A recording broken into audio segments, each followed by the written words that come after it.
Hello, I'm Peter, and welcome back to Memory Cards, the show where we take a look back at what went on this week in the long history of gaming. In 3, 2, 1, now. Actually, I don't wear a watch. Oh!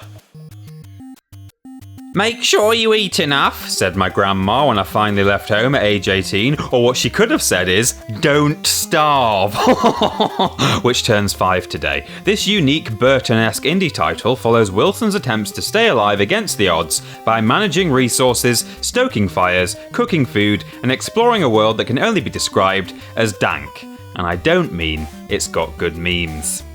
Want something a bit more cheerful now? Okay, how about this spooky dooky sky face? 18 years ago, on April the 27th, 2000, Nintendo published the initial Japanese version of The Legend of Zelda, Majora's Mask. Widely cited by dozens of respectable outlets as one of the greatest N64 games ever made, though admittedly not a scratch on Ocarina, this fifth console entry in the Zelda series was certainly the creepiest they ever made, with such retinal burning images as an ever-approaching moon monster, Pamela's creepy Gibdo father, a rather unnerving mask merchant, and one hell of a chilling soundtrack at times.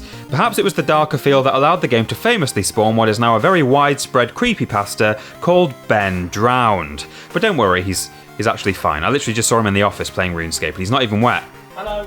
And lastly, we'll be capping off another week of anniversaries on Sunday when GTA 4 turns 10. Anyone for bowling? The first GTA to hit 7th generation consoles broke a whole lot of new ground.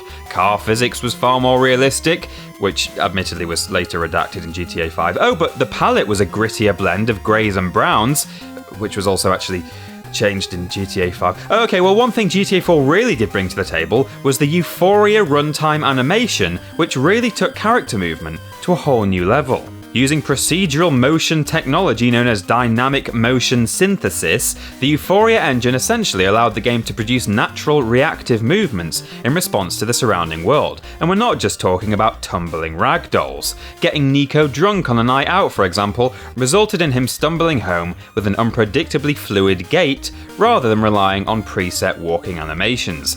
Whether you love or loathe playing a round of bowling with your cousin under a constant murky green palette, this game certainly did a lot for the franchise and helped make GTA 5 the uncatchable success it is today.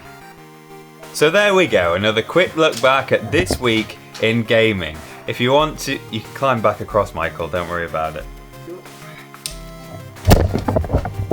For more like this every week, don't forget to subscribe to the Vidiots YouTube channel and give this video a like. It's jammed. We're jammed. Or else we kill him. I've been Like the video. Weapon at it. and thanks for watching. Please like, Shen. What the fuck are you doing? Oh.